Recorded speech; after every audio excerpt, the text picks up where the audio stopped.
ਸਤਿ ਸ਼੍ਰੀ ਅਕਾਲ, ਤੁਸੀਂ ਦੇਖ ਰਹੇ ਹੋ ਸਾਂਝਾ ਟੀਵੀ। ਮੈਂ ਹਾਂ ਤੁਹਾਡੇ ਨਾਲ ਅਰਸ਼ਦੀਪ। ਤੇ BC ਦੇ ਵਿੱਚ COVID-19 ਦੇ ਕੇਸ ਘਟ ਰਹੇ ਨੇ। ਕੱਲ 7 ਤੇ ਅੱਜ 16 ਕੇਸਾਂ ਦੀ ਪੁਸ਼ਟੀ ਹੋਈ ਹੈ, ਪਰ ਹੌਲੀ ਹੌਲੀ ਜਿਹੜੀ ਮੌਤ ਦੀ ਦਰ ਆ ਉਹ ਵੀ ਘਟ ਰਹੀ ਹੈ ਤੇ ਅਗਲੇ ਹਫਤੇ ਦੇ ਵਿੱਚ ਕੁਝ ਕੁ ਬਿਜ਼ਨਸ ਜਿਹੜੇ ਨੇ ਉਹ ਓਪਨ ਵੀ ਹੋ ਰਹੇ ਨੇ।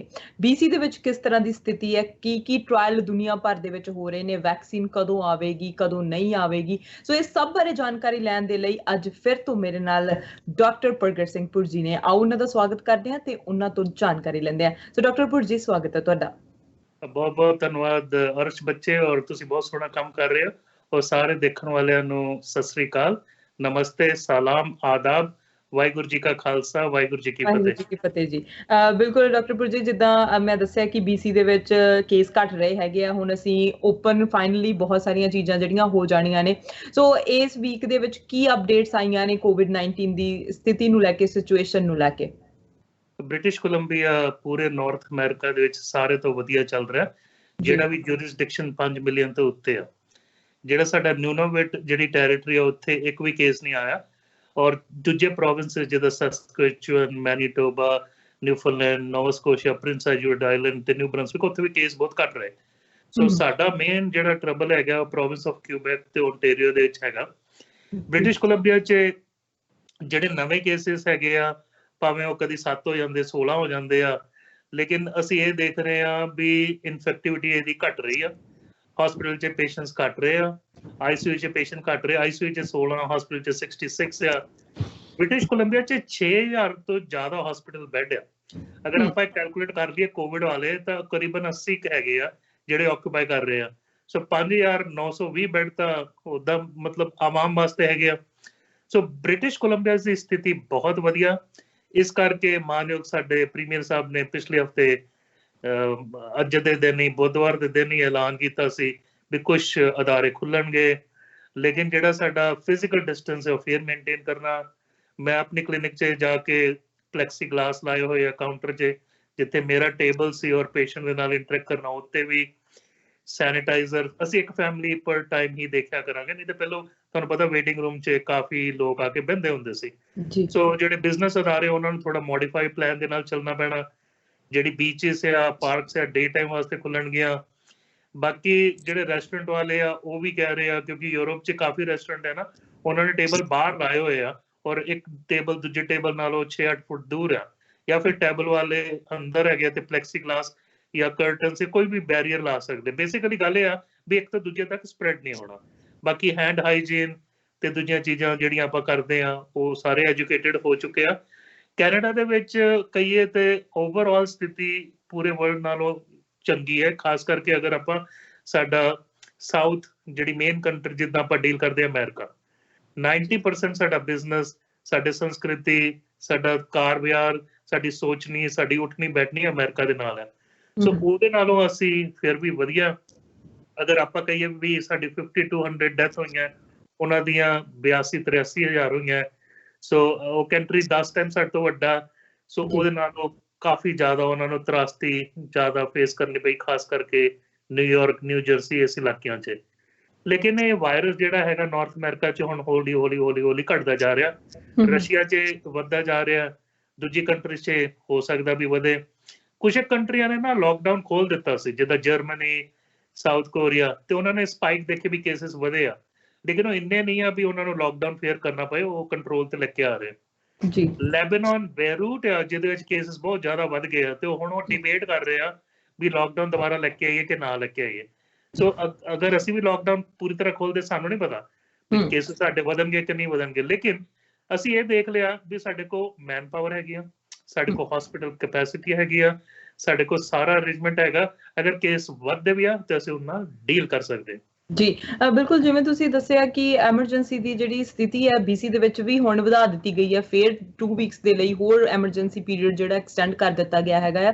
ਸੋ ਇਹ ਹਰੇਕ 2 ਵੀਕ ਦੇ ਬਾਅਦ ਐਮਰਜੈਂਸੀ ਵਧਾਈ ਗਈ ਹੈ। ਤੇ ਪਿਛਲੇ ਹਫਤੇ ਜੌਨ ਹੋਰਗਨ ਨੇ ਜਿੱਦਾਂ ਦੱਸਿਆ ਸੀ ਕਿ ਅਸੀਂ ਬਿਜ਼ਨਸ ਓਪਨ ਕਰ ਰਹੇ ਹਾਂ ਤੇ ਵਰਕ ਸੇਫ BC ਦੇ ਨਾਲ ਰਲ ਕੇ ਅਸੀਂ ਬਿਜ਼ਨਸ ਨੂੰ ਓਪਨ ਕਰ ਰਹੇ ਹਾਂ। ਕੀ ਡਾਕਟਰਸ ਦੇ ਜਿਹੜੇ ਕਲੀਨਿਕ ਹੈਗੇ ਆ ਉਹ ਵੀ ਵਰਕ ਸੇਫ BC ਦੇ ਨਾਲ ਰਲ ਕੇ ਗਾਈਡਲਾਈਨਸ ਨੂੰ ਜਾਰੀ ਕਰ ਰਹੇ ਨੇ? ਅਸੀਂ ਮੋਸਟਲੀ ਜਿਹੜਾ ਸਾਡਾ college of physician and surgeon ਆ, ਉਹਦੀ ਗਾਈਡਲਾਈਨ ਚੱਲਦੇ ਆ।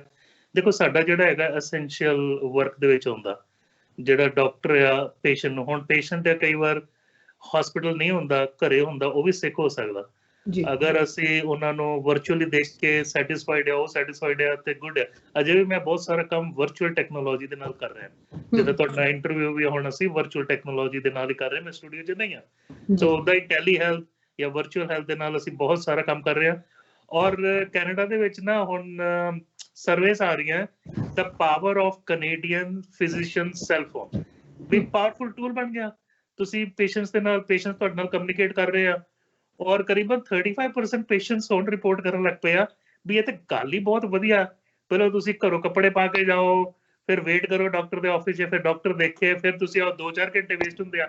ਇਹਦੇ ਵਿੱਚ ਤੁਸੀਂ ਅੱਧੇ ਘੰਟੇ 'ਚ ਰੂਬਰੂ ਹੋ ਗਏ।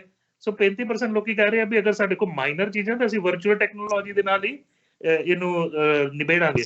ਸੋ ਸਾਨੂੰ ਜੋ ਹਦਾਇਤਾਂ ਮਿਲਦੀਆਂ ਅਸੀਂ ਉਸ ਫੋਲੋ ਕਰਦੇ ਆ। ਹੁਣ ਮੈਂ ਕਿਉਂਕਿ ਬੱਚਿਆਂ ਦਾ ਡਾਕਟਰ, ਮੈਂ ਬਹੁਤ ਛੋਟੇ ਬੱਚੇ ਵੀ ਦੇਖਦਾ, ਈਵਨ ਐਟ ਬਰਥ ਵਾਲੇ ਬੱਚੇ ਦੇਖਦਾ। ਕਈ ਵਾਰ ਉਹਨਾਂ ਦੇ ਵਿੱਚ ਤੁਹਾਨੂੰ ਵਰਚੁਅਲੀ ਇੰਨੀ ਚੀਜ਼ਾਂ ਨਜ਼ਰ ਨਹੀਂ ਆਉਂਦੀਆਂ, ਇਸ ਲਈ ਫਿਜ਼ੀਕਲੀ ਮੈਨੂੰ ਕਈ ਵਾਰ ਜਾ ਕੇ ਦੇਖਣਾ ਪੈਂਦਾ ਮੇਰੇ ਆਫਿਸ 'ਚ। ਬਟ ਅਗਰ ਮੈਂ ਆਖਾਂ ਤੇ ਮੈਂ ਲੈਸ ਦੈਨ 10% ਆਫਿਸ 'ਚ ਦੇਖ ਰਿਹਾ, 90% ਕੰਮ ਵਰਚੁਅਲ ਟੈਕਨੋਲੋਜੀ ਦੇ ਨਾਲ ਕਰ ਰਿਹਾ। ਜੀ ਬਿਲਕੁਲ, ਜਿਵੇਂ ਤੁਸੀਂ ਦੱਸਿਆ ਕਿ ਲੋਕਡਾਊਨ ਖੁੱਲ ਰਿਹਾ ਹੈਗਾ ਬਹੁਤ ਸਾਰੀਆਂ ਕੰਟਰੀਜ਼ ਦੇ ਵਿੱਚ, ਤੇ ਇੰਨੇ ਕੇਸ ਨਹੀਂ ਸਾਹਮਣੇ ਆਏ ਕਿ ਉਹਨਾਂ ਨੂੰ ਦੁਬਾਰਾ ਲੋਕਡਾਊਨ ਜਿਹੜਾ ਕਰਨਾ ਪਵੇ। ਤੇ ਕੈਨੇਡਾ ਦੇ ਵਿੱਚ ਵੀ ਲੋਕਡਾਊਨ ਖੁੱਲ ਰਿਹਾ ਹੈਗਾ ਆ। ਨਿਊਜ਼ੀਲੈਂਡ ਦੀ ਗੱਲ ਕਰੀਏ ਤਾਂ ਉੱਥੇ ਕੋਈ ਵੀ ਕੇਸ ਪਿਛਲੇ ਕਈ ਦਿਨਾਂ ਤੋਂ ਵਾਪਸ ਨਹੀਂ ਆਇਆ। ਸੋ ਉਹਨਾਂ ਦਾ ਕੀ ਅਜਿਹਾ ਮਾਡਲ ਹੈਗਾ ਆ ਦੂਜੀ ਕੰਟਰੀਜ਼ ਦੇ ਨਾਲੋਂ ਡਿਫਰੈਂਟ ਕਿ ਉੱਥੇ ਇੰਨੇ ਕੇਸ ਘੱਟ ਨੇ? ਦੇਖੋ, ਇਹ 'ਚ ਨਾ 2-3 ਗੱਲਾਂ। ਅਗਰ ਆਪਾਂ ਤਾਇਵਾਨ ਨੂੰ ਦੇਖੀਏ, ਤਾਇਵਾਨ 130 ਮੀਲ ਤੇ ਕਰੀਬਨ ਹੈਗਾ ਚਾਈਨਾ ਤੋਂ, ਹਨਾ। ਉਸ ਕੰਟਰੀ 'ਚ ਮਿਡਲ ਆਫ ਜਨਵਰੀ 'ਚ ਪਹਿਲਾ ਕੇਸ ਰਿਪੋਰਟ ਹੁੰਦਾ, ਕੈਨੇਡਾ 'ਚ ਮਿਡਲ ਆਫ ਜਨਵਰੀ 'ਚ ਪਹਿਲਾ ਕੇਸ ਰਿਪੋਰਟ ਹੁੰਦਾ, ਆਸਟ੍ਰੇਲੀਆ 'ਚ ਵੀ ਮਿਡਲ ਆਫ ਜਨਵਰੀ 'ਚ ਪਹਿਲਾ ਕੇਸ ਰਿਪੋਰਟ ਹੁੰਦਾ। ਜਿਹੜੀ ਜਸਿੰਡਾ ਆਰਡਨ ਹੈ ਪ੍ਰਾਈਮ ਮਿਨਿਸਟਰ ਨਿਊਜ਼ੀਲੈਂਡ ਦੀ, ਉਹਨੇ ਪੂਰੀ ਕੰਟਰੀ ਲੋਕਡਾਊਨ ਕਰਤੀ ਸੀ ਉਦੋਂ। ਸਾਰੇ ਨਿਊਜ਼ੀਲੈਂਡਰ ਨੂੰ ਆਖਿਆ ਵੀ ਤੁਹਾਨੂੰ 75 to 80% ਜਿਹੜੀ ਤੁਹਾਡੀ ਕਮਾਈ ਰੁਕਦੀ ਸੀ ਉਹ ਦੇਵਾਂਗੇ, ਏਦਾਂ ਨਹੀਂ ਵੀ ਇੱਕ ਫਲੈਟ ਪੇਮੈਂਟ ਵੀ ਦੇਵਾਂਗੇ, ਤਾਂ ਕਿ ਲੋਕੀ ਘਬਰਾਉਣ ਨਾ। ਤਾਇਵਾਨ ਵਾਲਿਆਂ ਨੇ ਕੀ ਕੀਤਾ, ਉਹਨਾਂ ਨੇ ਕੰਟਰੀ ਪੂਰੀ ਲੋਕਡਾਊਨ ਕਰਤੀ। ਕੋਈ ਵੀ ਜਿਹੜਾ ਹੈਗਾ ਟਰੈਵਲ ਉਹਨਾਂ ਨੇ ਬੰਦ ਕਰਤਾ। ਸਾਡੀ ਸਥਿਤੀ ਦੇਖੋ ਹੁਣ ਇਹ ਅਸੀਂ ਪਿਛੋਕੜ 'ਚ ਜਾ ਕੇ ਦੇਖ ਰਹੇ ਹਾਂ, ਉਦੋਂ ਕਿਸੇ ਨੂੰ ਨਹੀਂ ਪਤਾ ਸੀ, ਨਾ ਮੈਨੂੰ ਪਤਾ ਸੀ, ਨਾ ਕਿਸੇ ਹੋਰ ਨੂੰ ਪਤਾ ਸੀ। ਸਾਡੇ ਜਿਹੜੇ ਮੁੱਢਲੇ ਕੇਸਿਸ ਆ, ਅਗਰ ਪਹਿਲੇ 1000 ਕੇਸਿਸ ਓਨਟਾਰੀਓ ਜਾਂ ਪ੍ਰੋਵਿੰਸ ਆਫ ਕਿਊਬੈਕ 'ਚ ਦੇਖੀਏ ਤਾਂ 40% ਤੋਂ ਜ਼ਿਆਦਾ ਅਮਰੀਕਾ ਤੋਂ ਆਏ, 25-30% ਯੂਰਪ ਤੋਂ ਆਏ। ਚਾਈਨਾ ਅਸੀਂ ਲੋਕਡਾਊਨ ਕਰਤਾ ਸੀ ਫੈਬਰੂਅਰੀ 'ਚ, ਲੇਕਿਨ ਉੱਥੋਂ ਕੇਸਿਸ 0.3% ਆਏ ਪਹਿਲੇ 1000 'ਚ। ਸੋ ਇਹ ਜਿਹੜਾ ਹੈਗਾ ਕਿਤੇ ਨਾ ਕਿਤੇ ਸਟ੍ਰਿਕਟ ਮੈਜਰਸ ਲੈਣੇ ਚਾਹੀਦੇ ਸੀ। ਹੁਣ ਜਿਹੜੇ ਵਰਲਡ ਹੈਲਥ ਆਰਗੇਨਾਈਜੇਸ਼ਨ ਆ ਉਹ ਸਾਨੂੰ ਗਾਈਡਲਾਈਨਸ ਤਾਂ ਦਿੰਦੀ ਆ, ਤੇ ਜੋ ਗਾਈਡਲਾਈਨਸ ਦਿੰਦੇ ਗਏ ਤੇ ਉਹ ਤੋਂ ਆਪਾਂ ਫੋਲੋ ਕਰੇ ਗਏ, ਕਿਉਂਕਿ ਜੋ ਵਰਲਡ ਹੈਲਥ ਆਰਗੇਨਾਈਜੇਸ਼ਨ ਕਹਿੰਦੀ ਸੀ ਵੀ ਨਹੀਂ ਇਹ ਇੰਨੀ ਕੋਈ ਵੱਡੀ ਮਹਾਮਾਰੀ ਨਹੀਂ ਆ, ਆਪਾਂ ਕੰਟੇਨ ਕਰ ਲੈਣੀ ਆ। ਸੋ ਉਸ ਹਿਸਾਬ ਨਾਲ ਚੱਲਦੇ ਰਹੇ। ਲੇਕਿਨ ਅਗਰ ਅਸੀਂ ਪਿਛੋਕੜ ਇਹਦਾ ਫਰੋਲ ਕੇ ਦੇਖੀਏ, ਜੋ ਤਾਇਵਾਨ ਨੇ ਕੀਤਾ, ਜੋ ਸਿੰਗਾਪੁਰ ਨੇ ਕੀਤਾ, ਸਾਨੂੰ ਮੇਰੇ ਖਿਆਲ ਨਾਲ ਪਹਿਲੋਂ ਕਰਨਾ ਚਾਹੀਦਾ ਸੀ।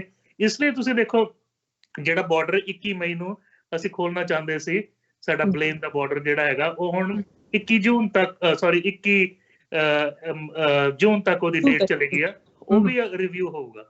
ਸੋ ਮੇਨ ਇਹੀ ਆ ਵੀ ਹੁਣ ਸਾਡੇ ਕੇਸਿਸ ਘੱਟ ਆ ਤੇ ਇਹਨਾਂ ਨੂੰ ਘੱਟ ਹੀ ਰੱਖੀਏ। ਅਗਰ ਕੇਸਿਸ ਵਧਣਗੇ ਟਰੈਵਲਿੰਗ ਦੇ ਨਾਲ ਵਧਣਗੇ। ਹੁਣ ਜਿਹੜਾ ਵੀ ਟਰੈਵਲ ਕਰਕੇ ਆਉਂਦਾ, ਭਾਵੇਂ ਜਿਹੜੀ ਮਰਜ਼ੀ ਕੰਟਰੀ ਤੋਂ ਆਵੇ, ਜਿਹੜੇ ਮਰਜ਼ੀ ਪ੍ਰੋਵਿੰਸ ਤੋਂ ਆਵੇ ਸਾਡੇ ਇੱਥੇ, ਉਹਨੂੰ 14 ਦਿਨ ਮੈਂਡੇਟਰੀ ਆਪਣੇ ਆਪ ਨੂੰ ਸੈਲਫ ਆਈਸੋਲੇਸ਼ਨ 'ਚ ਰੱਖਣਾ ਪੈਂਦਾ। ਹੁਣ ਉਹ ਵਿਅਕਤੀ ਅਗਰ ਇੱਥੋਂ ਜਾਊਗਾ ਆਪਣੇ ਪ੍ਰੋਵਿੰਸ, ਆਪਣੀ ਕੰਟਰੀ 'ਚ, ਉੱਥੇ ਜਾ ਕੇ ਵੀ ਉਹਨੂੰ 14 ਦਿਨ ਸੈਲਫ ਆਈਸੋਲੇਸ਼ਨ ਰਹਿਣਾ ਪਊਗਾ। ਸੋ ਪ੍ਰੋਟੋਕੋਲਸ ਜਿਹੜੇ ਹੈਗੇ ਉਹ ਫੋਲੋ ਕਰਨੇ ਚਾਹੀਦੇ ਆ। ਬਿਲਕੁਲ, ਤੇ ਨਾਲ ਹੁਣ ਜਦੋਂ ਇਸ ਦੀ ਗੱਲ ਆਉਂਦੀ ਹੈ ਕਿ ਕਿਵੇਂ ਹੁਣ ਲੋਕਡਾਊਨ ਜਿਹੜਾ ਉਹ ਖੋਲ ਕੇ ਤੇ ਉਸ ਤੋਂ ਬਾਅਦ ਕਿਵੇਂ ਕੰਮ ਕਰਨਾ ਆ, ਗਾਈਡਲਾਈਨਸ ਨੂੰ ਫੋਲੋ ਕਰਕੇ ਕਰਨਾ ਆ, ਪਰ ਹੁਣ ਵੈਕਸੀਨ ਕੋਈ ਹੈ ਨਹੀਂ ਤੇ ਉਹਦੇ ਲਈ ਕਹਿ ਰਹੇ ਆ ਕਿ ਐਂਟੀਬਾਡੀਜ਼ ਜਿਹੜੀਆਂ ਉਹ ਬਣ ਜਾਣਗੀਆਂ ਤੇ ਉਹਦੇ ਨਾਲ ਹੀ ਸਾਨੂੰ ਇਸ ਵਾਇਰਸ ਦੇ ਨਾਲ ਹੀ ਰਹਿਣਾ ਪਵੇਗਾ। ਸੋ ਕੀ ਐਂਟੀਬਾਡੀਜ਼ ਦੇ ਨਾਲ ਕੀ ਇਹ ਬਣ ਜਾਣਗੀਆਂ, ਕੀ ਹੋਵੇਗਾ ਇਸ ਦਾ ਫਿਊਚਰ? ਜਦੋਂ ਵੀ ਕੋਈ ਵੀ ਵਾਇਰਸ, ਬੈਕਟੀਰੀਆ ਜਾਂ ਕੋਈ ਵੀ ਜਰਮ ਸਾਡੀ ਬੋਡੀ ਦੇ ਅੰਦਰ ਜਾਂਦਾ, ਸਾਡਾ ਇਮਿਊਨ ਸਿਸਟਮ ਉਹਦੇ ਅਗੇਂਸਟ ਐਂਟੀਬਾਡੀਜ਼ ਬਣਾਉਂਦਾ। ਐਂਟੀਬਾਡੀਜ਼ ਇਹ ਹੁੰਦੇ ਆ ਵੀ ਆਰਮੀ ਕਹਿ ਲਓ, ਫੌਜ ਕਹਿ ਲਓ, ਸੋਲਜਰਸ ਕਹਿ ਲਓ, ਉਹ ਫਿਰ ਉਹਦੀ ਮੈਮਰੀ ਹੁੰਦੀ ਆ। ਫਿਊਚਰ 'ਚ ਉਹੋ ਜਿਹਾ ਬੈਕਟੀਰੀਆ, ਵਾਇਰਸ ਆਏ ਤੇ ਉਸ ਵੇਲੇ ਉਹ ਜਾ ਕੇ ਉਹਨੂੰ ਲੌਕ ਕਰਕੇ ਡਿਸਟਰੋਏ ਕਰ ਦਿੰਦੇ ਆ, ਤਾਂ ਕਿ ਸਾਨੂੰ ਦੁਬਾਰਾ ਉਹ ਇਨਫੈਕਸ਼ਨ ਨਾ ਹੋਵੇ। ਜਿਹੜੇ ਵੈਕਸੀਨਸ ਹੈਗੇ ਆ ਉਹਦਾ ਵੀ ਪ੍ਰੋਟੋਕੋਲ ਲਗਭਗ ਸੇਮ ਹੀ ਚੱਲਦਾ ਵੀ ਸਾਡੇ ਬੋਡੀ ਦੇ ਇਮਿਊਨ ਸਿਸਟਮ ਨੂੰ ਟ੍ਰਿਗਰ ਕਰਕੇ ਐਂਟੀਬਾਡੀਜ਼ ਬਣਾਉਂਦੇ ਆ। ਜਦੋਂ ਅਸੀਂ 2 ਕਿਸਮ ਦੇ ਵੈਕਸੀਨ ਹੁੰਦੇ ਆ, ਇੱਕ ਹੁੰਦੇ ਆ ਲਾਈਵ ਐਟੀਨੂਏਟਿਡ, ਵੀ ਹੈ ਅਲਾਈਵ, ਲੇਕਿਨ ਉਹਨਾਂ ਦਾ ਜਿਹੜਾ ਇਨਫੈਕਸ਼ਨ ਦੀ ਦਰ ਆ ਬਹੁਤ ਘਟਾ ਦਿੱਤੀ ਜਾਂਦੀ ਆ। ਦੂਜੇ ਹੁੰਦੇ ਕਿਲਡ। ਸੋ ਕਿਲਡ ਵੈਕਸੀਨ 'ਚ ਉਹ ਡੈਡ ਪਾਰਟੀਕਲ ਹੈ, ਲੇਕਿਨ ਉਹਦਾ ਪ੍ਰੋਟੀਨ ਜਿਹੜਾ ਹੈਗਾ ਸਾਡਾ ਇਮਿਊਨ ਸਿਸਟਮ ਉਹਨੂੰ ਰੀਡ ਕਰਕੇ ਐਂਟੀਬੋਡੀਜ਼ ਬਣਾਈ ਜਾ ਰਿਹਾ। ਸੋ ਫਿਊਚਰ 'ਚ ਅਗਰ ਉਹ ਲਾਈਵ ਵੀ ਆ ਜਾਂਦਾ ਵਾਇਰਸ ਬੈਕਟੀਰੀਆ, ਸਾਡਾ ਇਮਿਊਨ ਸਿਸਟਮ ਡੀਲ ਕਰ ਲੈਂਦਾ। ਜਿੱਦਾਂ ਹੁਣ ਪੋਲੀਓ ਇਰੈਡੀਕੇਟ ਹੋ ਗਈ, 1954 'ਚ ਉਹਦੀ ਵੈਕਸੀਨ ਬਣੀ ਸੀ, 1994 'ਚ ਕੈਨੇਡਾ ਨੇ ਡਿਕਲੇਅਰ ਕੀਤਾ ਵੀ ਪੋਲੀਓ ਇਰੈਡੀਕੇਟ ਹੋਈ। ਆਲ ਓਵਰ ਦਾ ਵਰਲਡ ਪੋਲੀਓ ਇਰੈਡੀਕੇਟ ਹੋ ਚੁੱਕੀ, ਇਨਕਲੂਡਿੰਗ ਇੰਡੀਆ। ਥੋੜਾ ਜਿਹਾ ਤਾਲਿਬਾਨ ਕੰਟਰੋਲ ਵਜ਼ਾਰਿਸਤਾਨ ਦਾ ਇਲਾਕਾ ਹੈਗਾ, ਕਿਉਂਕਿ ਉਹ ਵੈਕਸੀਨੇਟ ਹੋਣ ਨਹੀਂ ਦੇ ਰਹੇ ਉੱਥੇ। ਬਟ ਓਵਰਆਲ ਆਪਾਂ ਕਹਿ ਸਕਦੇ ਪੂਰੇ ਵਰਲਡ 'ਚ ਪੋਲੀਓ ਫ੍ਰੀ ਹੈ। ਨਾਰਥ ਅਮਰੀਕਾ ਟੋਟਲੀ ਫ੍ਰੀ ਹੈਗਾ। ਕਿਉਂ ਹੋਇਆ? ਕਿਉਂਕਿ ਵੈਕਸੀਨਸ ਕਰਕੇ। ਜਿਹੜਾ BCG ਦਾ ਟੀਕਾ TB ਦਾ ਲੱਗਦਾ, ਸਾਡੇ ਮੋਢੇ 'ਚ ਲੱਗਦਾ ਜਦੋਂ ਅਸੀਂ ਇੰਡੀਆ ਬੋਰਨ ਹੁੰਦੇ ਆ, ਉਹ ਲਾਈਵ ਐਟੀਨੇਟਡ ਆ, ਉਹ ਕਿਲਡ ਨਹੀਂ ਹੈਗਾ। ਉਹ TB ਦਾ ਜਿਹੜਾ ਬੈਕਟੀਰੀਆ, ਉਹਦਾ ਜਿਹੜਾ ਵਿਰੂਲੈਂਸ ਆ ਜਾਂ ਉਹਦਾ ਇਨਫੈਕਸ਼ਨ ਕਰਨ ਦੀ ਦਰ ਘਟਾ ਦਿੱਤੀ ਗਈ, ਲੇਕਿਨ ਉਹ ਸਾਡੇ ਇਮਿਊਨ ਸਿਸਟਮ ਨੂੰ ਟ੍ਰਿਗਰ ਕਰਦਾ, ਸਾਡਾ ਇਮਿਊਨ ਸਿਸਟਮ ਐਂਟੀਬੋਡੀਜ਼ ਬਣਾਉਂਦਾ। ਹੋਰ ਵੀ ਕਈ ਜਿਹੜੇ ਟੀਕੇ ਹੈਗੇ ਆ, ਜਾਂ ਲਾਈਵ ਐਟੀਨੇਟਡ ਹੁੰਦੇ ਜਾਂ ਕਿਲਡ ਹੁੰਦੇ ਆ। ਹੁਣ ਜਿਹੜਾ ਵੈਕਸੀਨ ਜਿਹੜਾ ਹੈਗਾ, ਇਹਦੀਆਂ 7 ਟ੍ਰਾਇਲ ਚੱਲ ਰਹੀਆਂ। ਕੈਨਸਾਈਨੋਬਾਇਆ ਜਿਹੜਾ ਬੀਜਿੰਗ ਦੀ ਇੱਕ ਬਾਇਓਟੈਕ ਫਰਮ ਹੈ, ਉਹਨੇ ਨੈਸ਼ਨਲ ਰਿਸਰਚ ਕਾਉਂਸਲ ਜਿਹੜਾ ਕੈਨੇਡਾ ਦਾ ਹੈਗਾ, ਇਹਦੇ ਨਾਲ ਉਹਨਾਂ ਦੀ ਗੱਲਬਾਤ ਪਹਿਲੇ 7 ਸਾਲ ਤੋਂ ਚੱਲ ਰਹੀ ਸੀ। ਰਿਸਰਚ ਸ਼ੇਅਰ ਹੋ ਰਿਹਾ ਸੀ, ਈਬੋਲਾ ਦੇ ਉੱਤੇ ਸ਼ੇਅਰ ਹੋ ਰਿਹਾ ਸੀ। ਸੋ ਉਹ ਕੈਨੇਡਾ ਨੇ ਹੁਣ ਪ੍ਰਵਾਨਗੀ ਦਿੱਤੀ ਹੈ ਵੀ ਉਹਨਾਂ ਦੇ ਫੇਜ਼ 1 ਟ੍ਰਾਇਲ ਜਿਹੜੇ ਹਿਊਮਨ ਟ੍ਰਾਇਲ ਹੈ, ਇੱਥੇ ਵੀ ਹੋਣਗੇ ਕੈਨੇਡਾ 'ਚ। ਪਹਿਲਾਂ ਉਹਨਾਂ ਨੇ ਮੰਕੀਜ਼ 'ਚ, ਬਾਂਦਰਾਂ 'ਚ ਟ੍ਰਾਇਲ ਕਰ ਚੁੱਕੇ ਲੈਬ 'ਚ, ਤੇ ਬੜਾ ਸਕਸੈਸਫੁਲ ਏਦਾਂ ਉਹ ਕਹਿੰਦੇ ਆ। ਇਹਦਾ ਇਹ ਮਤਲਬ ਨਹੀਂ ਹੁੰਦਾ ਵੀ ਵਾਇਰਸ ਜਦੋਂ ਆਪਾਂ ਉਹ ਵੈਕਸੀਨ ਜਿਹੜਾ ਹੈਗਾ ਯੂਜ਼ ਕਰਾਂਗੇ ਤੇ ਹਿਊਮਨ 'ਚ ਵੀ ਸਕਸੈਸਫੁਲ ਹੋਏਗਾ, ਰਾਈਟ? ਉਹ ਟ੍ਰਾਇਲ ਕਰਕੇ ਪਤਾ ਲੱਗਦਾ। ਪਹਿਲੇ ਜਿਹੜਾ ਫੇਜ਼ ਟ੍ਰਾਇਲ ਹੁੰਦਾ, ਉਹ 'ਚ ਹੁੰਦਾ ਵੀ ਇਹਦੀ ਸੇਫਟੀ ਦੇਖਣੀ ਪੈਂਦੀ ਆ। ਏਦਾਂ ਨਾ ਹੁਣ ਤੁਸੀਂ ਦੇਖੋ 92% ਜਿਨ੍ਹਾਂ ਨੂੰ ਕੋਵਿਡ ਹੁੰਦਾ, ਉਹਨਾਂ ਨੂੰ ਹਸਪਤਾਲ ਜਾਣ ਦੀ ਲੋੜ ਨਹੀਂ ਪੈਂਦੀ, ਉਹ ਘਰੇ ਠੀਕ ਹੋ ਜਾਂਦੇ ਆ। ਔਰ ਅਗਰ ਵੈਕਸੀਨ ਦੇ ਵਿੱਚ ਅਗਰ ਤੁਸੀਂ ਇੰਜੈਕਟ ਕਰਦੇ ਆ ਤੇ 7-8% ਸਾਈਡ ਇਫੈਕਟ ਹੋ ਰਿਹਾ, ਤੇ ਵੈਕਸੀਨ ਤਾਂ ਕੋਈ ਕੰਮ ਦਾ ਨਹੀਂ ਹੋਇਆ, ਕਿਉਂਕਿ ਉਹਨਾਂ ਦਾ ਡੈਮੇਜ ਕੋਵਿਡ ਨਹੀਂ ਕਰਦਾ ਜਿੰਨਾ ਵੈਕਸੀਨ ਕਰ ਜਾਊਗਾ। ਦੂਜੀ ਗੱਲ ਹੁੰਦੀ ਆ ਵੀ ਫੇਜ਼ 2 ਦੇ ਵਿੱਚ ਵਧੇਰੇ ਲੋਕਾਂ ਨੂੰ ਲੈ ਕੇ ਆਇਆ ਜਾਂਦਾ, ਉਹਦੇ ਡੋਜ਼ਿਸ ਜਿਹੜੇ ਹੈਗੇ ਦੇਖੇ ਜਾਂਦੇ ਆ, ਕਿੰਨਾ ਅਮਾਊਂਟ ਦੇਣਾ, 1 ਡੋਜ਼ ਚਾਹੀਦਾ, 2 ਡੋਜ਼ ਚਾਹੀਦਾ, ਕਿੰਨੇ ਐਂਟੀਬੋਡੀ ਬਣਦੇ, ਕਿੰਨੇ ਟਾਈਮ ਤੱਕ ਰਹਿੰਦੇ ਆ। ਫੇਜ਼ 3 ਟ੍ਰਾਇਲ 'ਚ ਹੁੰਦਾ, ਕੁਝ ਵਿਅਕਤੀਆਂ ਨੂੰ ਦੇਣਾ, ਕੁਝ ਵਿਅਕਤੀਆਂ ਨੂੰ ਨਹੀਂ ਦੇਣਾ, ਦੇਖਦੇ ਉਹਨਾਂ ਦੇ ਵਿੱਚ ਕੀ ਹੁੰਦਾ। ਸੋ ਅਜੇ ਇਹਨੂੰ ਟਾਈਮ ਲੱਗੂਗਾ, 12 ਤੋਂ 18 ਮਹੀਨੇ। ਦੂਜਾ ਜਿਹੜਾ ਅੱਜ ਹੈਲਥ ਕੈਨੇਡਾ ਨੇ ਸਾਡਾ ਐਂਟੀਬੋਡੀ ਟੈਸਟਿੰਗ ਆ, ਉਹਨੂੰ ਵੀ ਮਾਨਤਾ ਦੇ ਦਿੱਤੀ ਆ। ਡਾਇਓਸੋਰਿਨ ਕਰਕੇ ਇਟਲੀ ਦੀ ਇੱਕ ਕੰਪਨੀ ਹੈਗੀ ਆ, ਜਿਹੜਾ 98.5% ਇਹਦੀ ਇਫੈਕਟਿਵਨੈਸ ਹੈਗੀ ਆ ਵੀ ਇਹ ਪਿਕਅਪ ਕਰੂਗਾ। ਅਗਰ ਮੈਂ ਸਮਝੋ ਕੋਵਿਡ ਮੈਨੂੰ ਹੋਇਆ, ਭਾਵੇਂ ਮੇਰੇ ਲੱਛਣ ਬਹੁਤ ਘੱਟ ਸੀ, ਬਹੁਤ ਮਾਈਲਡ ਸੀ, ਮੇਰੇ ਬੋਡੀ ਨੇ ਉਹਦੇ ਅਗੇਂਸਟ ਐਂਟੀਬੋਡੀਜ਼ ਬਣਾਈਆਂ। 2 ਕਿਸਮ ਦੀ ਐਂਟੀਬੋਡੀਜ਼ ਬਣਦੀਆਂ, IgM, M ਮੀਨਸ ਮਹਾ, MAH ਜਾਂ ਮੋਲੀਕੂਲਰ ਕਹਿ ਲਓ M। ਉਹ ਇਨੀਸ਼ੀਅਲੀ 2 ਤੋਂ 6 ਹਫ਼ਤੇ ਤੱਕ ਰਹਿ ਕੇ ਫਿਰ ਉਹ ਖਤਮ ਹੋ ਜਾਂਦੀਆਂ। ਦੂਜੀਆਂ ਬਣਦੀਆਂ IgG, ਜਿਹੜੀਆਂ ਕੁਝ ਹਫ਼ਤੇ ਬਾਅਦ ਰਹਿ ਕੇ ਮੇਬੀ ਕੁਝ ਮਹੀਨੇ, ਕੁਝ ਸਾਲ ਜਾਂ ਸਦੀ ਵੀ ਰਹਿ ਸਕਦੀਆਂ, ਇਹਦੇ ਬਾਰੇ ਸਾਨੂੰ ਨਹੀਂ ਪਤਾ। ਸੋ ਇਹ ਟੈਸਟ IgG ਐਂਟੀਬੋਡੀ ਟੈਸਟ ਕਰੇਗਾ। ਇਹਦੇ ਨਾਲ ਪਹਿਲੀ ਵਾਰ ਸਾਨੂੰ ਪਤਾ ਲੱਗੂਗਾ ਵੀ ਕਮਿਊਨਿਟੀ 'ਚ ਕਿੰਨਾ ਕੁ ਕੋਵਿਡ ਹੋਇਆ ਸੀ। ਜਿਹੜਾ ਹੁਣ ਆਪਾਂ ਡਾਇਗਨੋਸਟਿਕ ਟੈਸਟ ਕਰਦੇ ਆ, ਉਹ ਅਸੀਂ ਵਾਇਰਸ ਨੱਕ ਤੋਂ ਜਾਂ ਗਲੇ ਤੋਂ ਸੈਂਪਲ ਲੈ ਕੇ ਭੇਜਦੇ ਆ ਤਾਂ ਕਿ ਵਾਇਰਸ ਚੈੱਕ ਕਰ ਸਕੀਏ। ਇਹ ਜਿਹੜਾ ਹੈਗਾ ਇਹ ਦੱਸੂਗਾ ਵੀ ਐਕਚੁਅਲ ਆਵਾਮ ਦੇ ਵਿੱਚ ਕਿੰਨਾ ਕੁ ਪਰਸੈਂਟੇਜ ਲੋਕਾਂ ਨੂੰ ਕੋਵਿਡ ਹੋ ਚੁੱਕਿਆ। ਬਹੁਤਾ ਕਰਕੇ ਟੈਸਟ ਹੈਲਥ ਕੇਅਰ ਵਰਕਰਸ, ਜਿਹੜੇ ਸੀਨੀਅਰਸ ਆ, ਜਿਹੜੇ ਰੈਸੀਡੈਂਸ਼ੀਅਲ ਕੇਅਰ ਹੋਮ 'ਚ ਆ, ਪ੍ਰਿਜ਼ਨ 'ਚ ਆ, ਜਿਹੜੇ ਐਟ ਰਿਸਕ ਪੋਪੂਲੇਸ਼ਨ ਆ, ਫਸਟ ਰਿਸਪੌਂਡਰਸ ਆ, ਉਹਨਾਂ ਦੇ ਉੱਤੇ ਪਹਿਲੋਂ ਇਹ ਕੀਤਾ ਜਾਏਗਾ। ਔਰ 1 ਮਿਲੀਅਨ ਟੈਸਟ ਜਿਹੜਾ ਹੈਗਾ ਆਉਣ ਵਾਲੇ 2 ਸਾਲ 'ਚ ਕੀਤਾ ਜਾਊਗਾ, ਕਿਉਂਕਿ ਟੈਸਟ ਮਹਿੰਗਾ, ਇਹਨੂੰ ਰਨ ਕਰਨ ਵਾਸਤੇ ਮਸ਼ੀਨਾਂ ਚਾਹੀਦੀਆਂ, ਇਹ ਮਤਲਬ ਈਜ਼ੀ ਪ੍ਰੋਸੈਸ ਨਹੀਂ ਆ। ਦੂਜਾ ਮੈਂ ਕ੍ਰਿਟਿਕ ਤੇ ਨਹੀਂ ਕਰਨਾ, ਲੇਕਿਨ ਕਿਉਂਕਿ ਮੈਂ ਮੈਡੀਕਲ ਰਿਵਿਊਜ਼ ਕਰਦਾ ਰਹਿਣਾ, ਜਿਹੜਾ ਅਮਰੀਕਾ ਨੇ ਟੈਸਟ ਲਿੱਤਾ ਉਹ ਐਬਟ ਕੰਪਨੀ ਦਾ ਪਾਸ ਵੀ ਕਰਤਾ, ਉਹਨਾਂ ਨੇ 4 ਟੈਸਟ ਉੱਤੇ ਪਾਸ ਆ। ਕੈਨੇਡਾ ਨੇ ਸਿਰਫ, ਕਿਉਂਕਿ ਸਾਡਾ ਯੂਨੀਵਰਸਲ ਹੈਲਥ ਕੇਅਰ ਆ, ਜੋ ਕੈਨੇਡੀਅਨ ਗਵਰਨਮੈਂਟ ਡਿਸਾਈਡ ਕਰੋਗੇ ਸਾਨੂੰ ਫੋਲੋ ਕਰਨਾ ਪੈਣਾ। ਲੇਕਿਨ ਅਮਰੀਕਾ 'ਚ ਜਿਹੜਾ ਐਬਟ ਕੰਪਨੀ ਨੇ ਟੈਸਟ ਡਿਵੈਲਪ ਕੀਤਾ ਉਹ 99.5% ਐਕੂਰੇਟ ਹੈਗਾ। ਸੋ ਫਿਰ ਜਿਹੜੇ ਹੈਲਥ ਰੈਗੂਲੇਟਰਸ ਆ, ਉਹਨਾਂ ਨੂੰ ਸ਼ਾਇਦ ਐਬਟ ਦੇ ਨਾਲ ਔਰ ਡਾਇਓਸੋਰਿਨ ਦੇ ਨਾਲ, ਦੋਵਾਂ ਦੇ ਨਾਲ ਗੱਲਬਾਤ ਕਰਨੀ ਚਾਹੀਦੀ ਆ, ਤਾਂ ਕਿ ਅਸੀਂ ਬੈਸਟ ਟੈਸਟ ਲੈ ਕੇ ਆਈਏ ਜਿੱਦਾਂ ਆਪਾਂ ਮਿਸ ਨਾ ਕਰੀਏ। ਔਰ ਅਸੀਂ ਫਾਲਸ ਪੋਜ਼ਿਟਿਵ ਨਾ ਕਹਿ ਦਈਏ ਵੀ ਬੰਦਾ ਨੈਗੇਟਿਵ ਹੋਏ ਉਹਨੂੰ ਪੋਜ਼ਿਟਿਵ ਕਹਿ ਦਈਏ, ਔਰ ਬੰਦਾ ਪੋਜ਼ਿਟਿਵ ਕਹਿ ਦਈਏ ਉਹਨੂੰ ਕਦੀ ਕੋਵਿਡ ਨਾ ਹੋਇਆ ਹੋਏ, ਉਹ ਵੀ ਗਲਤ ਆ। ਸੋ ਇਸ ਲਈ ਇਹ 100% ਟੈਸਟ ਐਕੂਰੇਟ ਕੋਈ ਨਹੀਂ ਹੁੰਦੇ, ਲੇਕਿਨ 98.5 ਫਿਰ ਵੀ ਬੈਟਰ ਆ, 99.5 ਵੈਰੀ ਗੁੱਡ। ਹੁਣ ਜਿਹੜੀ ਆਕਸਫੋਰਡ ਦੀ ਟ੍ਰਾਇਲ ਚੱਲ ਰਹੀ ਆ, ਉਹ ਅਡੀਨੋ ਵਾਇਰਸ ਜਿਹੜਾ ਹੁੰਦਾ ਉਹ ਕੋਰੋਨਾ ਵਾਇਰਸ ਦੇ ਨਾਲ ਮਿਲਦਾ ਜੁਲਦਾ, ਉਹਦੇ ਸੈਂਪਲਿੰਗ ਦੇ ਨਾਲ ਉਹ ਵੈਕਸੀਨ ਬਣਾ ਰਹੇ ਤਾਂ ਕਿ ਉਹ ਕਰੋਨਾ ਨੂੰ ਤੇ ਪ੍ਰੋਟੈਕਟ ਕਰੇ। ਉਹਨਾਂ ਨੇ ਭਾਰਤ ਬਾਇਓਟੈਕ ਔਰ ਸੀਰਮ ਇੰਸਟੀਚਿਊਟ ਆਫ ਪੁਣੇ ਉਹਨਾਂ ਦੇ ਨਾਲ ਗੰਦ ਟੋਪ ਕਰਕੇ ਕਰ ਰਹੇ ਆ। ਕਲੀਨਿਕਲ ਟ੍ਰਾਇਲਸ ਆਲਰੇਡੀ ਜਿਹੜੀਆਂ ਹੈਗੀਆਂ ਹਿਊਮਨ ਚੱਲ ਰਹੀਆਂ ਲੰਡਨ ਦੇ ਵਿੱਚ। ਜਿਹੜੀ ਮੋਡਰਨਾ ਹੈਗੀ ਆ ਮੈਸੇਚਿਊਸਟਸ 'ਚ ਕਰ ਰਹੀ ਆ, ਉਹ ਮੈਸੇਂਜਰ RNA ਜਿਹੜਾ RNA ਦਾ ਮੈਸੇਜ ਦੇਣ ਵਾਲਾ ਪਾਰਟੀਕਲ ਹੈ ਵਾਇਰਸ ਦਾ, ਉਹਨੂੰ ਲੈ ਕੇ ਚੱਲ ਰਹੀ ਆ ਵੀ ਉਹਦੇ ਉੱਤੇ ਵੈਕਸੀਨ ਬਣਾਈ ਜਾਏ। 6-7 ਜਿਹੜੇ ਟ੍ਰਾਇਲ ਚੱਲ ਰਹੇ ਉਹ ਵਾਇਰਸ ਦੇ ਵੱਖ-ਵੱਖ ਪਾਰਟੀਕਲਸ ਦੇ ਉੱਤੇ ਲੈ ਕੇ ਚੱਲ ਰਿਹਾ। ਇਹ ਵਾਇਰਸ ਦਾ ਜਿਹੜਾ ਸਪਾਈਕ ਹੁੰਦਾ ਨਾ, S ਸਪਾਈਕ ਜਿਹੜਾ ਕੰਡਾ ਜਿਹਾ ਹੁੰਦਾ, ਉਹ ਜਦੋਂ ਲੌਕ ਇਨ ਹੁੰਦਾ ACE2 ਰਿਸੈਪਟਰਸ ਹੁੰਦੇ ਆ। ਜਿੱਦਾਂ ਸਮਝੋ ਹੁਣ ਇੱਥੋਂ ਦੀ ਸ਼ਟਲ ਗਿਆ ਇੰਟਰਨੈਸ਼ਨਲ ਸਪੇਸ ਸਟੇਸ਼ਨ, ਉਹ ਦੋਵੇਂ ਲੌਕ ਇਨ ਹੁੰਦੇ ਆ ਤਾਂ ਫਿਰ ਐਸਟਰੋਨੌਟ ਇੱਕ ਦੂਜੇ ਨੂੰ ਮਿਲਦੇ ਆ। ਅਸੀਂ ਦੇਖਦੇ ਹਾਂ ਕਈ ਵਾਰ ਟੈਲੀਵਿਜ਼ਨ 'ਚ, ਹੈ ਨਾ। ਸੋ ਜਦੋਂ ਤਾਲਾ ਉਹਦੀ ਚਾਬੀ ਆ, ਉਹ ਚਾਬੀ ਖੋਲ ਸਕਦੀ ਆ। ਸੋ ਇਹ ਜਦੋਂ ACE2 ਰਿਸੈਪਟਰ 'ਚ ਲੌਕ ਇਨ ਹੁੰਦਾ ਤਾਂ ਕੋਵਿਡ ਆਪਣਾ RNA ਸਾਡੇ ਸੈੱਲ 'ਚ ਇੰਜੈਕਟ ਕਰ ਪਾਉਂਦਾ। ਉਹ ਫਿਰ ਟੇਕ ਓਵਰ ਕਰ ਲੈਂਦਾ, ਮਲਟੀਪਲਾਈ ਕਰਕੇ ਇਨਫੈਕਸ਼ਨ ਕਰਦਾ। ਅਗਰ ਅਸੀਂ ਉਹੀ ਬਲੌਕ ਕਰ ਦਈਏ ਤਾਂ ਕੋਵਿਡ ਸਾਡੇ ਉੱਤੇ ਅਸਰ ਨਹੀਂ ਕਰ ਸਕੂਗਾ। ਸੋ ਵੱਖ-ਵੱਖ ਜਿਹੜੇ ਟ੍ਰਾਇਲਸ ਚੱਲ ਰਹੇ ਆ ਵੱਖ-ਵੱਖ ਵਾਇਰਸ ਦੇ ਪਾਰਟੀਕਲ ਨੂੰ ਲੈ ਕੇ ਚੱਲ ਰਿਹਾ। ਔਰ ਮੈਨੂੰ ਆਸ ਹੈਗੀ ਆ ਵੀ ਹੋ ਸਕਦਾ 12 ਹੋ ਸਕਦਾ 18 ਮਹੀਨੇ 'ਚ ਕੁਛ ਨਾ ਕੁਛ ਇਹਦਾ ਰਿਜ਼ਲਟ ਸਾਨੂੰ ਸਾਹਮਣੇ ਆਵੇ। ਬਿਲਕੁਲ, ਇਹਨਾਂ ਟ੍ਰਾਇਲਸ ਜਿਹੜੇ ਚੱਲ ਰਹੇ ਨੇ WHO ਨੇ ਵੀ ਦੱਸਿਆ ਹੈਗਾ ਟ੍ਰਾਇਲ ਚੱਲ ਰਹੇ ਨੇ। ਸੋ ਇਹਨਾਂ ਦੇ ਬਾਰੇ ਗੱਲਬਾਤ ਕਰਦੇ ਰਵਾਂਗੇ। ਬ੍ਰੇਕ ਲੈ ਲੈਂਦੇ ਤੇ ਬ੍ਰੇਕ ਤੋਂ ਬਾਅਦ ਵਾਪਸ ਆਵਾਂਗੇ।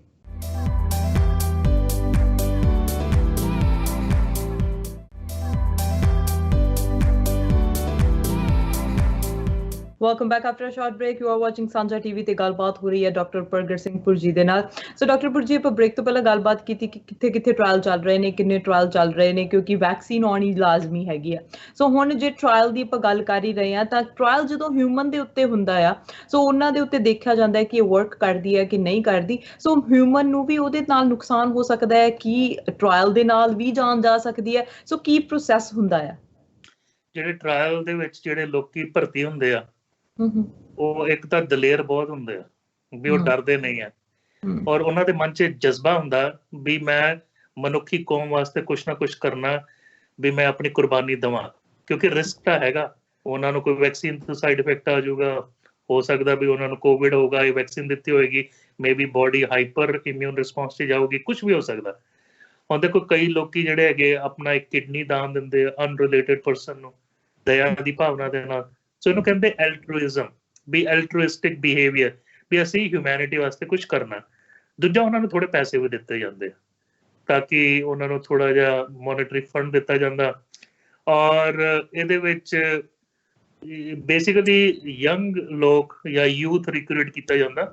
ਅਗਰ ਤੁਸੀਂ ਕੋਵਿਡ ਦਾ ਦੇਖੋ ਤਾਂ ਮੋਸਟਲੀ ਕੈਨੇਡਾ 'ਚ ਡੈਥ 60+ ਏਜ ਤੇ ਹੋਈ ਹੈ, 90% ਡੈਥਸ ਉਸ ਏਜ ਗਰੁੱਪ 'ਚ ਹੋਈ ਹੈ। ਔਰ ਅਗਰ ਆਪਾਂ ਦੇਖੀਏ 79% ਜਿਹੜੀਆਂ ਮੌਤਾਂ ਰੈਸੀਡੈਂਸ਼ੀਅਲ ਕੇਅਰ ਹੋਮ 'ਚ ਹੋਈਆਂ। ਠੀਕ ਹੈ, ਮੈਂ ਮੰਨਦਾ ਕੁਛ ਯੂਥ ਆ ਉਹ ਵੀ ਆਪਣਾ ਦਮ ਤੋੜ ਗਏ, ਬਟ ਉਹ ਬਹੁਤ ਘੱਟ ਆ। ਸੋ ਇਸ ਲਈ ਯੂਥ ਰਿਕਰੂਟ ਕੀਤਾ ਜਾਂਦਾ, ਯੰਗ ਐਡਲਟ ਰਿਕਰੂਟ ਕੀਤੇ ਜਾਂਦੇ ਜਿਨ੍ਹਾਂ, ਔਰ ਉਹਨਾਂ ਨੂੰ ਨਾ ਡਾਇਬਟੀਜ਼ ਹੁੰਦੀ, ਨਾ ਬਲੱਡ ਪ੍ਰੈਸ਼ਰ ਹੁੰਦਾ, ਨਾ ਹੋਰ ਰੋਗ ਹੁੰਦੇ ਆ। ਕਿਉਂਕਿ ਇਹ ਵੀ ਜਿਹੜੇ ਫੈਕਟਰ ਆ ਕੋਵਿਡ ਦੇ ਵਿੱਚ ਕਿਸੇ ਨੂੰ ਹੋਵੇ ਤਾਂ ਉਹਦਾ ਮਤਲਬ ਕੰਪਲੀਕੇਸ਼ਨ ਦੇ ਚਾਂਸਸ ਵੱਧ ਜਾਂਦੇ, ਸਾਨੂੰ ਪਤਾ। ਹੁਣ CNN ਨੇ ਕੱਲ ਸਟੋਰੀ ਬ੍ਰੇਕ ਕੀਤੀ ਆ, ਜਿਹੜੀ ਹੁਣ ਤਾਂ ਜਿਹੜਾ ਮਾਹੌਲ ਚੱਲ ਰਿਹਾ ਉਹਦੇ ਲਈ ਠੀਕ ਆ, ਲੇਕਿਨ ਅਗਰ ਕੋਵਿਡ ਨਹੀਂ ਹੁੰਦਾ ਉਹਨੂੰ ਮਾਨਤਾ ਨਹੀਂ ਮਿਲਣੀ ਸੀ। ਉਹ ਹੈਗਾ ਡੈਲੀਬਰੇਟ ਐਕਸਪੋਜ਼ਰ ਆਫ ਦਾ ਵਾਇਰਸ। ਵੀ 600 ਤੋਂ ਜ਼ਿਆਦਾ ਯੂਥ ਔਰ ਐਡਲਟ ਆ ਉਹ ਸਾਹਮਣੇ ਆਇਆ, ਕਹਿੰਦੇ ਵੀ ਸਾਨੂੰ ਟੀਕਾ ਦਿਓ, ਨਾਲੇ ਫਿਰ ਸਾਨੂੰ ਐਕਸਪੋਜ਼ ਕਰੋ ਕਰੋਨਾ ਵਾਇਰਸ, ਸਾਡੇ ਨੱਕ ਦੇ ਥਰੂ ਟੀਕੇ ਦੇ ਥਰੂ ਦੇਖੀ ਜਾਊਗੀ ਜੋ ਹੁੰਦੇ। ਉਹਦੇ ਕੋਈ ਰਿਸਕੀ ਪ੍ਰੋਸੀਜਰ ਹੈਗਾ, ਉਹਦੇ ਵਿੱਚ ਕੰਪਲੀਕੇਸ਼ਨ ਵੀ ਹੋ ਸਕਦੀਆਂ, ਕੋਈ ਹਸਪੀਟਲ ਵੀ ਜਾ ਸਕਦਾ, ਕਿਸੇ ਦੀ ਡੈਥ ਵੀ ਹੋ ਸਕਦੀ ਹੈ, ਮੇਬੀ 1%, ਬਟ ਉਹ ਫਿਰ ਵੀ ਰਿਸਕ ਲੈਣ ਨੂੰ ਤਿਆਰ ਆ। ਸੋ ਨਾਰਵੇ ਤੇ ਇੱਕ ਵਿਅਕਤੀ ਆ, ਜਿੱਦਾਂ ਸਾਡਾ ਬਾਹ ਹੁੰਦਾ, ਫੋਰਆਰਮ ਹੁੰਦਾ, ਇਹਦੇ ਵਿੱਚ ਉਹਨੇ ਆਪ ਇੰਜੈਕਟ ਕਰਵਾਇਆ ਕਰੋਨਾ ਵਾਇਰਸ, ਉਹਦੇ ਉੱਤੇ ਸੀਲ ਲਾਈ ਗਈ ਸੀ, ਦੇਖਦੇ ਮੇਰੀ ਬੋਡੀ 'ਚ ਕੀ ਹੁੰਦਾ। ਉਹ ਸਟੱਡੀ ਸਬਜੈਕਟ ਬਣਿਆ, ਉਹ ਤੋਂ ਰਿਸਰਚ ਹੋ ਰਹੀ ਆ। ਉਹਨੇ ਪਹਿਲੀ ਵਾਰੀ ਡਿਸਕਲੋਜ਼ ਕੀਤਾ ਸੀ ਵੀ ਮੇਰੇ ਨੱਕ ਦੀ ਸਮੈਲ ਤੇ ਮੂੰਹ ਦਾ ਟੇਸਟ ਨਹੀਂ ਆ ਰਿਹਾ। ਸੋ ਕਾਫੀ ਲੋਕੀ ਜਿਹੜੇ ਹੈਗੇ ਆ ਆਊਟ ਆਫ ਦਾ ਬਾਕਸ ਜਾ ਕੇ ਸਾਡੀ ਹੈਲਪ ਕਰਨ ਦੀ ਕੋਸ਼ਿਸ਼ ਕਰ ਰਹੇ ਆ ਵੀ ਜਿਹੜੇ 7.7 ਬਿਲੀਅਨ ਲੋਕੀ ਆ ਉਹਨਾਂ ਦੇ ਲਈ ਅਸੀਂ ਕੁਛ ਨਾ ਕੁਛ ਕਰੀਏ ਔਰ ਇਤਿਹਾਸ ਦੇ ਨਾਮ ਦੇ ਵਿੱਚ ਸਾਡਾ ਵੀ ਨਾਮ ਆਵੇ। ਲੇਕਿਨ ਇਹ ਹਰ ਇੱਕ ਇਨਸਾਨ ਨਹੀਂ ਕਰ ਸਕਦਾ, ਇਹਦੇ ਲਈ ਦਲੇਰੀ ਚਾਹੀਏ, ਜਜ਼ਬਾ ਚਾਹੀਦਾ ਤੇ ਅੰਦਰੋਂ ਐਲਟਰੂਇਜ਼ਮ ਦਾ ਮੈਨੂੰ ਪੰਜਾਬੀ ਅਨੁਵਾਦ ਨਹੀਂ ਹੁੰਦਾ, ਕਹਿ ਲਓ ਵੀ ਸੰਤ ਸੁਭਾਅ ਚਾਹੀਦਾ ਵੀ ਮੈਂ ਅਗਲੇ ਮਨੁੱਖਤਾ ਵਾਸਤੇ ਆਪਣੀ ਜਾਨ ਵੀ ਕੁਰਬਾਨ ਕਰਨ ਨੂੰ ਤਿਆਰ ਹਾਂ। ਸੋ ਇਹ ਚੀਜ਼ਾਂ ਸਾਹਮਣੇ ਆ ਰਹੀਆਂ, ਲੇਕਿਨ ਅਗਰ ਕੋਵਿਡ ਦਾ ਟਾਈਮ ਨਾ ਹੋਏ ਤੇ ਇਹ ਸਟੱਡੀਜ਼ ਨੂੰ ਕਦੀ ਮਨਜ਼ੂਰੀ ਨਹੀਂ ਮਿਲੂਗੀ, ਕਿਉਂਕਿ ਟ੍ਰੈਡੀਸ਼ਨਲੀ ਅਸੀਂ ਕਹਿੰਦੇ ਆ ਵੀ ਨਹੀਂ ਆਹੀ ਪ੍ਰੋਟੋਕਾਲ ਆ, ਇਸ ਲਈ 5-6 ਸਾਲ ਲੱਗਦੇ ਵੈਕਸੀਨ ਹੋਣ 'ਚ। ਇਹ ਸਾਰੀ ਚੀਜ਼ਾਂ ਹੋ ਰਹੀਆਂ, ਹੋ ਸਕਦਾ ਵੈਕਸੀਨ ਜ਼ਿਆਦਾ ਵੀ ਛੇਤੀ ਟਾਈਮ ਆਵੇ, maybe end of this year ਵੀ ਆ ਜਾਵੇ। ਜੀ ਵੈਕਸੀਨ ਜ਼ਰੂਰੀ ਹੈਗੀ ਆ, ਹਰ ਕੋਈ ਕਹਿ ਰਿਹਾ ਹੈਗਾ। ਟਾਪ ਡਾਕਟਰਸ ਦੀ ਜੇ ਸਲਾਹ ਮੰਨੀਏ ਤਾਂ ਉਹ ਵੀ ਕਹਿ ਰਹੇ ਨੇ ਕਿ ਵੈਕਸੀਨ ਹੋਣੀ ਚਾਹੀਦੀ ਹੈ, ਵੈਕਸੀਨ ਤੋਂ ਬਿਨਾਂ ਇਲਾਜ ਨਹੀਂ ਹੋਵੇਗਾ। ਜੇ ਹੁਣ ਦੁਬਾਰਾ ਵੀ ਆਉਂਦਾ ਹੈਗਾ ਆ ਇਹ ਵਾਇਰਸ, ਦੁਬਾਰਾ ਕੁਝ ਵੀ ਹੋ ਸਕਦਾ ਹੈ ਦੁਨੀਆ ਦੇ ਵਿੱਚ, ਪਰ ਹੁਣ ਜੇ ਅਸੀਂ ਮੰਨੀਏ ਟਾਪ ਲੀਡਰਸ ਦੀ, ਤਾਂ ਉਹਨਾਂ ਦੇ ਵਿੱਚ ਹੁਣ ਟਰੰਪ ਦੇ ਨਾਲ ਨਾਲ ਸ਼ਾਮਿਲ ਹੋ ਗਏ ਨੇ ਸਾਡੇ ਬੋਰਿਸ ਜੌਨਸਨ। ਉਹਨਾਂ ਨੇ ਵੀ ਕਹਿਤਾ ਕਿ ਸ਼ਾਇਦ ਇਹਦੀ ਕੋਈ ਵੈਕਸੀਨ ਆਵੇ ਨਾ। ਕਈ ਹੋਰ ਵਾਇਰਸ ਦੀ ਉਹਨਾਂ ਨੇ ਐਗਜ਼ਾਮਪਲਸ ਵੀ ਦਿੱਤੀਆਂ ਕਿ ਉਹਨਾਂ ਦੇ ਵੈਕਸੀਨ ਆਈ ਨਹੀਂ ਕਦੇ, ਤੇ ਉਦੋਂ ਬਾਅਦ ਜਦੋਂ ਇਹ ਸਾਰਿਆਂ ਦੇ ਵਿੱਚ ਡਿਵੈਲਪ ਹੋ ਗਿਆ ਤੇ ਸਾਰਿਆਂ ਦੇ ਵਿੱਚ ਇਹਦਾ ਬਾਅਦ ਵਿੱਚ ਨਾਮ ਨਿਸ਼ਾਨ ਵੀ ਨਹੀਂ ਰਿਹਾ। ਸੋ ਇਹਦਾ ਕੋਈ ਨਾਮ ਵੀ ਨਹੀਂ ਦੁਬਾਰਾ ਸੁਣਿਆ ਗਿਆ। ਕਿ ਇਸ ਵਾਇਰਸ ਦੇ ਵਿੱਚ ਵੀ ਅਜਿਹਾ ਹੋ ਸਕਦਾ? ਦੇਖੋ, ਅਗਰ ਆਪਾਂ ਰੈਫਰੈਂਸ ਪੁਆਇੰਟ ਲਈਏ ਤਾਂ ਪੈਂਡੇਮਿਕਸ ਪਹਿਲਾਂ ਵੀ ਹੁੰਦੀਆਂ ਰਹੀਆਂ, ਇਹ ਵੀ ਪੈਂਡੇਮਿਕ ਹੈਗੀ ਆ, ਇਹਦੇ ਬਾਅਦ ਵੀ ਆਉਣਗੀਆਂ। ਸਾਡੇ ਲਾਈਫ ਟਾਈਮ ਦੀ ਸਭ ਤੋਂ ਵੱਡੀ ਪੈਂਡੇਮਿਕ ਅਸੀਂ ਹੁਣ ਜੂਝ ਰਹੇ ਹਾਂ। ਇਸ ਤੋਂ ਪਹਿਲਾਂ ਸਭ ਤੋਂ ਵੱਡੀ ਪੈਂਡੇਮਿਕ ਜਿਹੜੀ ਹਿਸਟਰੀ 'ਚ ਰਿਕਾਰਡਡ ਆ ਮਾਡਰਨ ਟਾਈਮ 'ਚ, ਉਹ ਹੈਗੀ ਸਪੈਨਿਸ਼ ਫਲੂ ਦੀ, ਜਿਹੜੀ 1918 ਤੋਂ 1920 ਤੱਕ ਚੱਲੀ ਸੀ ਤੇ ਉਹਦੇ 4 ਵੇਵਸ ਆਏ ਸੀ। ਪਹਿਲਾ ਲੋਕਡਾਊਨ ਜਦੋਂ ਉਹਨਾਂ ਨੇ ਕੀਤਾ, ਵੇਵ ਥੱਲੇ ਚਲਾ ਗਿਆ। ਸੈਕਿੰਡ ਵੇਵ ਤਾਂ ਬਹੁਤ ਜ਼ਿਆਦਾ ਸੀ, ਥਰਡ ਔਰ ਫੋਰਥ ਵੇਵ ਸੀ। ਉਦੋਂ ਨਾ ਕੋਈ ਵੈਕਸੀਨ ਦੀ ਸੋਚ ਸੀ, ਨਾ ਕੋਈ ਨੌਲੇਜ ਸੀ, ਨਾ ਇੰਨੇ ਵੱਡੇ ਇੰਸਟੀਟਿਊਟ ਸੀ। ਸੋ ਉਹ ਤੇ ਨੈਚੁਰਲ ਕੋਰਸ ਦੇ ਨਾਲ ਹੀ ਉਹਨਾਂ ਨੂੰ ਡੀਲ ਕਰਨਾ ਪਿਆ। ਉਹ ਜ਼ਿਆਦਾ ਯੂਥ ਦੇ ਉੱਤੇ ਅਸਰ ਕਰਦਾ ਸੀ H1N1 ਵਾਇਰਸ, ਉਦੋਂ ਇਨਫਲੂਐਂਜ਼ਾ ਦਾ। ਉਸ ਤੋਂ ਇਹ ਸਾਬਿਤ ਆ ਵੀ ਜਿਹੜੇ ਬਜ਼ੁਰਗ ਆ, ਕਦੀ ਨਾ ਕਦੀ ਕੋਈ ਨਾ ਕੋਈ ਰਲਦਾ ਮਿਲਦਾ ਵਾਇਰਸ ਦੇ ਨਾਲ ਪਿਛੋਕੜ 'ਚ ਇਨਫੈਕਸ਼ਨ ਹੋ ਕੇ ਉਹਨਾਂ ਨੂੰ ਕੁਛ ਨਾ ਕੁਛ ਐਂਟੀਬੋਡੀਜ਼ ਡਿਵੈਲਪ ਹੋਈਆਂ ਹੋਣੀਆਂ। ਬਜ਼ੁਰਗ ਘੱਟ ਮਰਦੇ ਸੀ, ਉਹ ਜ਼ਿਆਦਾ ਯੰਗ ਐਡਲਟ ਮਰਦੇ ਸੀ ਜਿਹੜੇ ਪਹਿਲੀ ਵਾਰੀ ਐਕਸਪੋਜ਼ ਹੁੰਦੇ ਸੀ। ਹੁਣ 1981 'ਚ HIV, ਜਿਹਨੂੰ ਆਪਾਂ ਏਡਸ ਕਹਿੰਦੇ ਆ, ਉਹਦੀ ਵਾਇਰਸ ਬਾਰੇ ਖੋਜ ਸ਼ੁਰੂ ਹੋਈ। ਬਿਲੀਅਨਸ ਆਫ ਡਾਲਰ ਇਨਵੈਸਟ ਹੋਏ, ਅੱਜ ਤੱਕ ਉਹਦੀ ਕੋਈ ਵੈਕਸੀਨ ਨਹੀਂ ਹੈਗੀ। ਈਬੋਲਾ ਦੀ ਨਹੀਂ ਹੈਗੀ, ਸਾਰਸ ਦੀ ਨਹੀਂ ਹੈਗੀ, ਮਰਸ ਦੀ ਨਹੀਂ ਹੈਗੀ। ਔਰ ਕਰੋਨਾ ਵਾਇਰਸ ਵੀ ਸਾਰਸ ਔਰ ਮਰਸ ਦੇ ਹੀ ਫੈਮਿਲੀ ਨੂੰ ਬਿਲੋਂਗ ਕਰਦਾ। ਹੁਣ ਸਾਰਸ 18 ਸਾਲ ਪਹਿਲਾਂ ਹੋਇਆ ਸੀ, ਬਹੁਤ ਫੈਲ ਰਿਹਾ ਸੀ, ਲੇਕਿਨ ਆਪੇ ਹੀ ਖਤਮ ਹੋ ਗਿਆ। ਜਦੋਂ ਵੈਕਸੀਨ ਬਣਾਉਣ ਦੀ ਸੋਚ ਰਹੇ ਸੀ, ਬੜਾ ਕੁਝ ਚੱਲਿਆ, ਲੇਕਿਨ ਆਪੇ ਖਤਮ ਹੋ ਗਿਆ। ਸਾਰੇ ਕਿਹਾ ਛੱਡੋ ਪਰਾਂ, ਕੀ ਹੁਣ ਕਰਨਾ, ਇਹਦੀ ਲੋੜ ਹੀ ਨਹੀਂ। ਲੇਕਿਨ ਉਹ ਜਿਹੜਾ ਡੇਟਾ ਸੀ ਹੁਣ ਕੰਮ ਆ ਰਿਹਾ, ਕਿਉਂਕਿ ਇਹਦਾ ਮੂੰਹ ਮੰਦਰਾ ਉਸੇ ਹੀ ਵਾਇਰਸ ਦੇ ਨਾਲ ਰਲਦਾ ਮਿਲਦਾ। ਸੋ ਇਸ ਲਈ ਸਾਨੂੰ ਕਲੀਨਿਕਲ ਟ੍ਰਾਇਲਸ ਛੇਤੀ ਮਿਲ ਰਹੀਆਂ, ਕਿਉਂਕਿ ਆਲਰੇਡੀ ਉਦੋਂ ਕੰਮ ਗਰਾਊਂਡ ਵਰਕ ਬਹੁਤ ਹੋ ਚੁੱਕਿਆ ਸੀ ਕਰੋਨਾ ਵਾਇਰਸ ਦੇ ਉੱਤੇ। ਲੇਕਿਨ ਇਹਦੀ ਕਦੀ ਗਾਰੰਟੀ ਨਹੀਂ ਹੁੰਦੀ ਵੀ ਕੋਈ ਵੈਕਸੀਨ 100% ਤੁਹਾਡੇ ਸਾਹਮਣੇ ਬਣ ਕੇ ਆਊਗੀ। ਕੋਸ਼ਿਸ਼ਾਂ ਹੁੰਦੀਆਂ। 1954 'ਚ ਜਦੋਂ ਮੈਂ ਜ਼ਿਕਰ ਕੀਤਾ ਜੋਨਸ ਸਾਲ, ਮੇਰੇ ਬਹੁਤ ਵੱਡੇ ਭਾਗ ਆ ਵੀ ਮੈਂ ਜੋਨਸ ਸਾਲ ਨੂੰ 93-94 'ਚ ਵੈਂਕੂਵਰ 'ਚ ਮੈਂ ਮਿਲਿਆ ਇੱਕ ਵਾਰੀ। ਸਾਡੇ ਚਿਲਡਰਨਸ ਹਸਪੀਟਲ ਆਏ ਸੀ ਜਦੋਂ ਮੈਂ ਟ੍ਰੇਨਿੰਗ ਕਰ ਰਿਹਾ, ਹਾਲਾਂਕਿ ਕਾਫੀ ਕਮਜ਼ੋਰ ਵੀਲ ਚੇਅਰ 'ਚ ਸਨ, ਬਟ ਉਹ ਬਾਬੇ ਨੂੰ ਸਲਾਮ ਹੈ, ਪੂਰੇ ਵਰਲਡ ਨੂੰ ਉਹਨੇ ਪੋਲੀਓ ਮੁਕਤ ਕੀਤਾ। ਉਹਨੂੰ 40 ਸਾਲ ਲੱਗੇ ਸੀ ਵੈਕਸੀਨ ਡਿਵੈਲਪ ਕਰਦੇ ਕਰਦੇ। ਸੋ ਇਹ ਸੌਖਾ ਕੰਮ ਨਹੀਂ ਹੁੰਦਾ। ਲੇਕਿਨ ਬਾਇਓਟੈਕ ਇੰਡਸਟਰੀ ਇਸ ਵੇਲੇ ਬੜੀ ਵਿਕਸਿਤ ਹੋ ਗਈ ਹੈ ਪਿਛਲੇ 20 ਸਾਲ 'ਚ। ਸਾਨੂੰ ਆਸ ਤਾਂ ਹੈਗੀ, ਔਰ ਇਨਸਾਨ ਆਸ ਦੇ ਸਹਾਰੇ ਹੀ ਜਿੰਦਾ। ਸਾਨੂੰ ਆਸ ਕਦੇ ਨਹੀਂ ਛੱਡਣੀ ਚਾਹੀਦੀ। ਹੁਣ ਦੂਜੀ ਗੱਲ ਜਿਹੜੀ ਉਹ ਕਰ ਰਹੇ ਆ ਬੋਰਿਸ ਜੌਨਸਨ ਸਾਹਿਬ ਤੇ ਟਰੰਪ ਸਾਹਿਬ, ਉਹਨੂੰ ਕਹਿੰਦੇ ਹਰਡ ਇਮਿਊਨਿਟੀ ਜਾਂ ਕਮਿਊਨਿਟੀ ਇਮਿਊਨਿਟੀ। ਹਰਡ ਇਮਿਊਨਿਟੀ ਦਾ ਮਤਲਬ ਇਹ ਹੁੰਦਾ ਵੀ ਜਦੋਂ ਤੁਹਾਡੇ ਇਲਾਕੇ 'ਚ 70 ਤੋਂ 90% ਲੋਕਾਂ ਨੂੰ ਉਸ ਵਾਇਰਸ ਜਾਂ ਬੈਕਟੀਰੀਆ ਤੋਂ ਇਲਨੈਸ ਹੋ ਕੇ ਐਂਟੀਬੋਡੀਜ਼ ਡਿਵੈਲਪ ਹੋ ਗਈਆਂ, ਫਿਰ ਹੌਲੀ ਹੌਲੀ ਉਹ ਵਾਇਰਸ ਬੈਕਟੀਰੀਆ ਖਤਮ ਹੋ ਜਾਏਗਾ। ਕਿਉਂਕਿ ਕਿੱਦਾਂ ਸਪਰੈਡ ਹੋਊਗਾ? 90% ਲੋਕ ਤਾਂ ਆਲਰੇਡੀ ਉਹ ਤੋਂ ਜੂਝ ਕੇ ਰਿਕਵਰ ਹੋ ਗਏ। ਇਹ ਮਾਡਲ ਸਾਡੇ ਸਾਹਮਣੇ ਇਸ ਵਾਰੀ ਸਵੀਡਨ ਨੇ ਰੱਖਿਆ। ਇੱਕ ਕੰਟਰੀ ਆ ਜਿਹਨੇ ਡਿਫਾਈ ਕਰਤਾ, ਕਹਿੰਦੇ ਨਹੀਂ ਲਾਕਡਾਊਨ ਕਰਨਾ। ਹੁਣ ਸਕੂਲ ਵੀ ਚੱਲਦੇ ਰਹੇ, ਬਿਜ਼ਨਸ ਅਦਾਰੇ ਚੱਲਦੇ ਰਹੇ, ਰੈਸਟੋਰੈਂਟ ਚੱਲਦੇ ਰਹੇ, ਪਬਸ ਚੱਲਦੇ ਰਹੇ, ਲੇਕਿਨ ਉਹ ਫਿਰ ਵੀ ਕਹਿੰਦੇ ਰਹੇ ਫਿਜ਼ੀਕਲ ਡਿਸਟੈਂਸ ਰੱਖੋ, ਹੈਂਡ ਵਾਸ਼ਿੰਗ ਕਰੋ, ਜ਼ਰੂਰੀ ਕੰਮ ਹੈ ਤਾਂ ਹੀ ਜਾਓ, ਹੈ ਨਾ। ਉਹਨਾਂ ਨੇ ਜਦੋਂ ਐਂਟੀਬੋਡੀਜ਼ ਦੇਖੀਆਂ ਤਾਂ ਉਹਨਾਂ ਦੇ 30% ਕੇ 32% ਪੋਪੂਲੇਸ਼ਨ ਹੋਈਆਂ, 90% 'ਚ ਉਹ ਵੀ ਨਹੀਂ ਜਾ ਸਕੇ। ਉਹਦੇ ਵਿੱਚ ਉਹਨਾਂ ਦੇ ਸਾਹਮਣੇ ਨਾਰਵੇ ਕੰਟਰੀ, ਉਹਦੇ ਨਾਲ 10 ਟਾਈਮ ਜ਼ਿਆਦਾ ਮੌਤਾਂ ਹੋਈਆਂ, ਉਹ ਵੀ ਕ੍ਰਿਟਿਕ ਦੇ ਵਿੱਚ ਆਇਆ।